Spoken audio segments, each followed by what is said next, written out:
We have Merlantian good stuff for you. It appears someone's skull is still tracking around, and is that Crystron and Tenpai? Oh man, you got some good challengers here.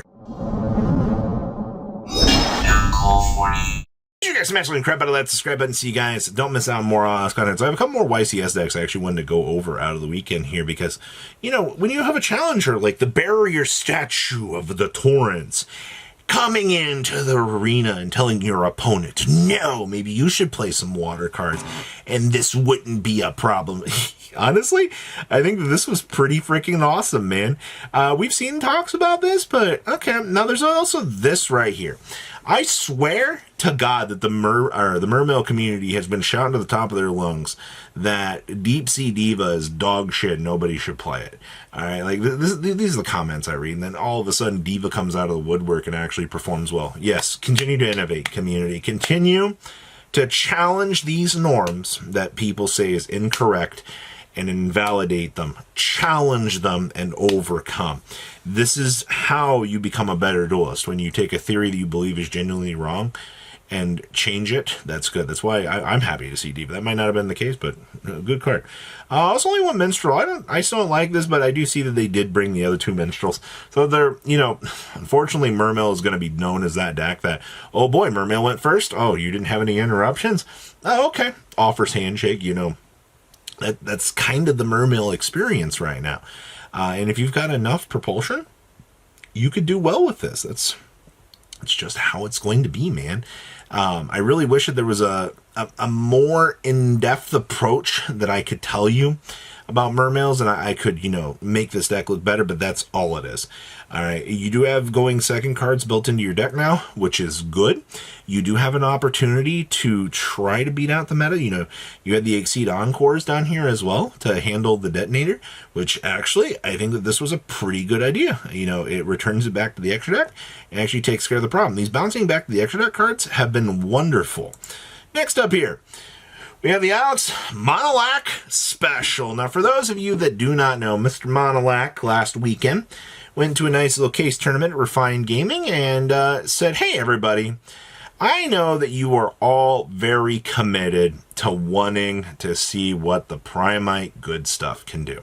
And he rose to the occasion. He dusted off his brick. He said, I'm the proudest of them all. And he finished in the 3v3 at the top of the charts out here. We were able to see a victory for my boy Summon Skull out here, which I am ecstatic about, man. Like, I'm just happy to see that both of these guys are getting some love. Now, we're also, I see we're kind of challenging some of the coolness out here. We're actually bringing in the Archfiend's Harris out here as a little extra target to kind of get some things going, which I actually like this. I think this was a very solid call just to kind of have in as the resource to go. Now, you do have the Dominus Purges in here. I think that this is also a very good thing as well. You have to understand that you want this card to be able to resolve, and you want as many hand traps as you can actually have kind of assist you in some of these not so good matchups. And I think that this is one of those strong cards. I mean, look at these hand traps: 3, 6, 9, 12, 15. You know, I would say we're about where we need to be in terms of those numbers. Also, we are doing the Fiendsmith Sanct in here. Being able to generate the token, being able to, you know, go down full Fiendsmith combo. I know a lot of people don't really realize how good Sanct is, but it's also on a freaking quick play, all right? It's almost like if you give an archetype the tools that Sky Striker had to beam out a token, and make it recurable. I don't know, man. Maybe it's gonna be broken. I don't know. Could just be me. All right, we have some Crystron action for you out here. Now, for all intents and purposes, I'm glad to see that this build is slowly being figured out. You've had people out here tossing the adventure package in here. We've actually seen this Horus package before. Actually, I'm really happy to see that the Horus package has made a loop back around out here, and that players are actually returning back to this and looking at this. This is actually very good. But what I've not seen, if they were playing the Horus package, I've not seen the Terror Top Takumtumborg build playing these as well. Usually I've seen, honestly, it's been like one or the other. I've not seen anybody stick these together. Maybe I missed something, but to my short-term memory here, I've not seen a combination of these two together. I think that this is kind of the way to go about it, because this gets you into the Cherubini, which gets you into the dump, which kind of gets the deck going, so that you can, start doing Crystron combo, so you can start things off. It's also kind of, same thing out here. The Zombie Vampire is also going to get some dumping capabilities, so you can actually kind of get the deck going as well. Now, in terms of boss monsters here, we went with the 2 Electicus and 2 copies of the Dawn Dragster. I've seen, and I do agree with 2 Dawn Dragster. I think most of the builds as of late have been on double Dawn Dragster. It's just going to be one of those cards that's just here to, inconvenience your opponent.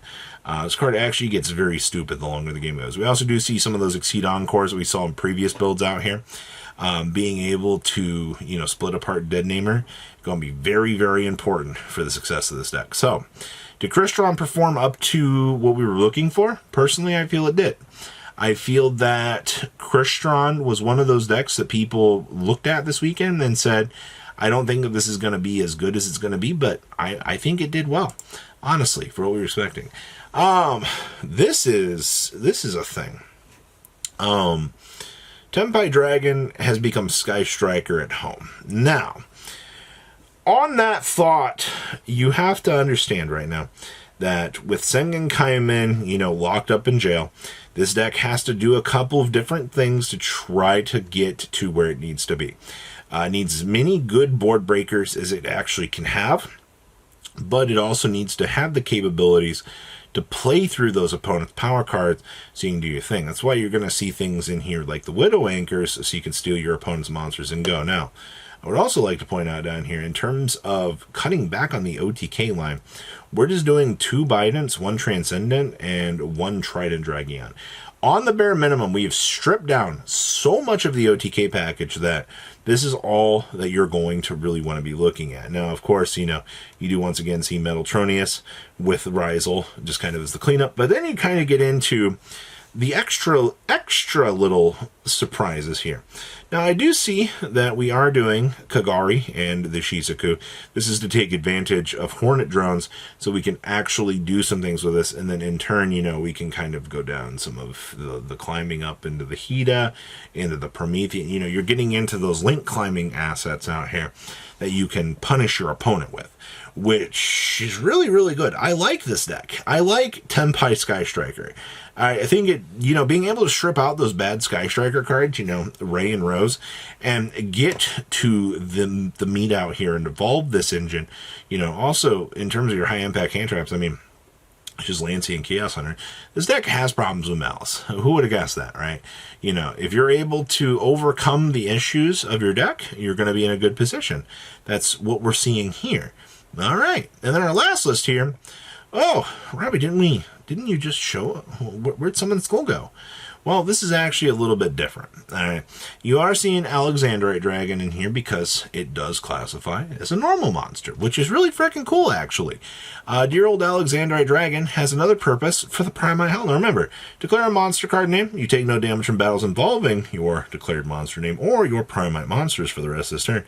And then, if you control no monsters, you can special summon the declared monster from your deck or graveyard. And during your opponent's turn, banish this from your graveyard, target 1 normal monster you control or in your graveyard, and take control of 1 monster your opponent controls with a higher attack than that monster till the end of the turn.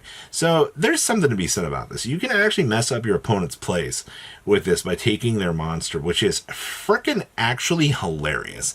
The fact that they actually, we don't really look at this card all that much, but the fact that somebody out here said, hey, why am I not looking at how? Why am I not giving this the time of day?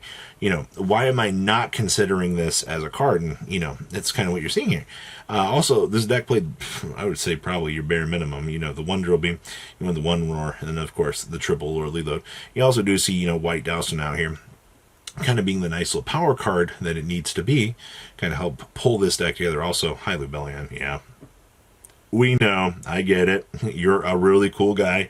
Very, very strong, very talented. Very, very, very cool. But that's what we got for today. A lot of cool, interesting things. And I like that. So please, leave a comment down below. Tell me what you guys think. And I will see your beautiful faces back here in a day, guys. Peace out. Patrons, thank you.